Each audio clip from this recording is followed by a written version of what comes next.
ఓం శ్రీ కాళాస్తీశ్వర జ్ఞాన ప్రసూనాంబాయ నమః. రాహు కేతు మొదట ఇద్దరు కాదు, స్వర్భాను అనే ఒక అసురుడు సముద్ర మదనం సమయంలో దేవతలు అసురులు కలిసి అమృతం కోసం క్షీరసాగరాన్ని మదించారు. ఆ సమయంలో లక్ష్మీదేవి, ధన్వంతరి, విషం, అమృతం ఇలా కొన్ని శక్తులు బయటకు వచ్చాయి. అసురులు అమృతం తాగితే లోక సమతుల్యం నాశనం అవుతుందని తెలుసుకున్న విష్ణువు అందమైన మోహిని రూపం ధరించి దేవతలకు మాత్రమే అమృతం ఇచ్చారు. కానీ స్వర్భాను అనే అసురుడు దేవతలా మారి సూర్యుడు చంద్రుడు మధ్య కూర్చున్నాడు. మోహిని అతనికి కూడా అమృతం ఇచ్చింది. అది గమనించిన సూర్యచంద్రులు విష్ణువుకు తెలియజేశారు. విష్ణువు సుదర్శన చక్రంతో స్వర్భాను తలను వేరు చేశాడు. కానీ అప్పటికే అమృతం అతని గొంతు వరకు చేరింది. అందుకే అతను చనిపోలేదు. అలా రాహు కేతు వచ్చారు. తలభాగం రాహువు, శరీర భాగం కేతు ఇద్దరూ అమరులు అయ్యారు. కానీ శాపగ్రస్తులయ్యారు.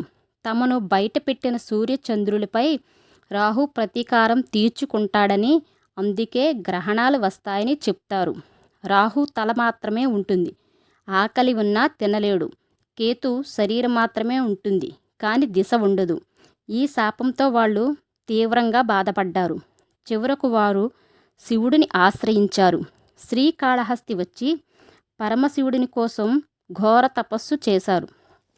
వారి తపస్సుకు సంతోషించిన శివుడు ఇక్కడికి వచ్చే భక్తుల రాహు కేతు దోషాలను మీరు తొలగించాలి అని వరం ఇచ్చాడు. అప్పటి నుంచి శ్రీకాళహస్తి రాహుకేతు దోష నివారణకు ప్రసిద్ధి చెందింది. భారతదేశంలో చాలా ఆలయాలు గ్రహణ సమయంలో మూసివేస్తారు. కానీ శ్రీకాళహస్తి ఆలయం మాత్రం తెరిచే ఉంటుంది. ఎందుకంటే గ్రహణ సమయంలో రాహుకేతు శక్తి ఎక్కువగా ఉంటుందని నమ్మకం.